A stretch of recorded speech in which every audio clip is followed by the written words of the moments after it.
Hey competitors, Marth here. I wanted to kind of give you guys a little bit of an insight on my brain coming into tournaments as a killer.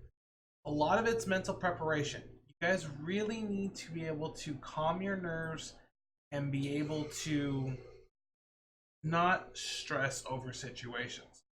The biggest thing as killer is your decisions have to be quick, concise, and to the point. A lot of the time before tournaments, most of the time I didn't stream because I didn't want to get distracted by the chat too much, but I would end up having a good playlist that I listened to that pumped me up prior to going into the tournaments. This allowed me to be able to focus, to concentrate, and to kind of like just shake off those little pre-jitters that I would have, because going into tournaments is not as easy as going into public matches, because you will eventually run into teams that are going to put you to your limit. Now, to be effective as killer, there's one main decision you guys have to make at the start of every tournament. What killer do you want to play?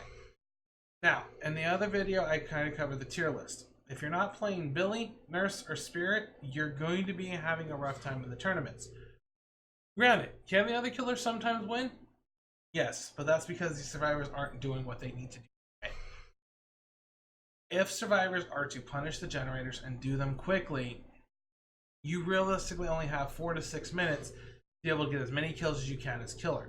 That usually means you have to be able to get your first catch very quickly. If you don't, you'll be lucky to get one by the end of the game. That's better than none, don't get me wrong. But there are some strategies that you need to kind of really focus on while being a killer to be able to improve your chances of success. If you're playing Nurse, is understanding the situation of how to read survivors. Biggest thing is there's 3 main jukes when you're playing the Nurse.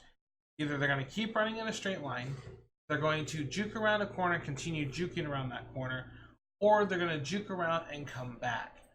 The thing is each survivor has their own unique juking style. You can never predict it. A lot of survivors love cutting back at you, so assume that first until you know otherwise. For Spirit and Billy, a lot of it comes down to understanding the limitations to your power. Billies, I have seen some very, very good Billies that are really good at curving their chainsaws around corners. This by itself will net you that surprise kill that sometimes the survivor may not be ready for.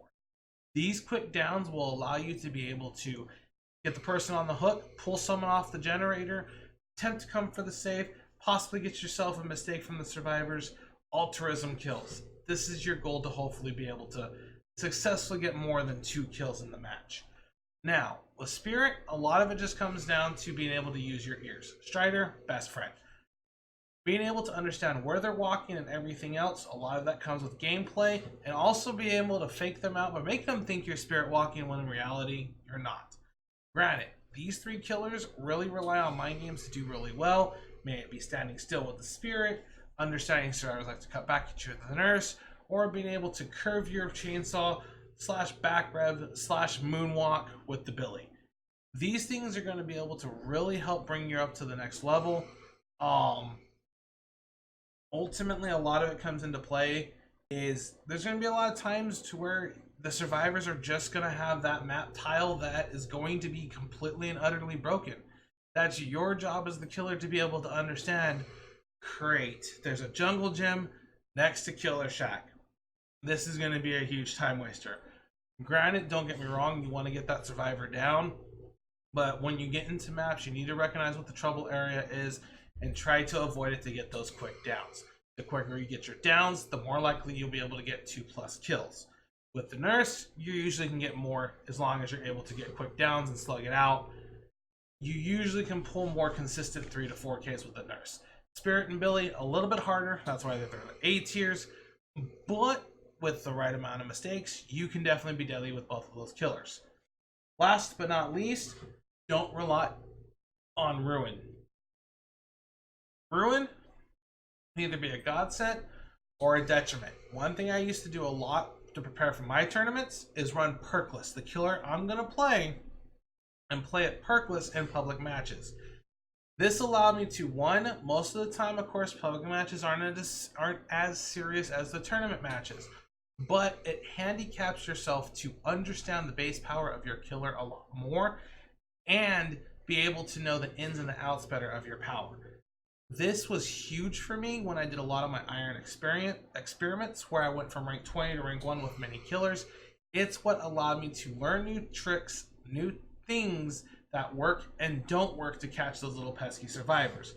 Granted, don't get me wrong, some tiles you just gotta wait for them to make a mistake. But the thing is once you do practice, the better you get, the more opportunities you're going to be able to make those survivors make those mistakes.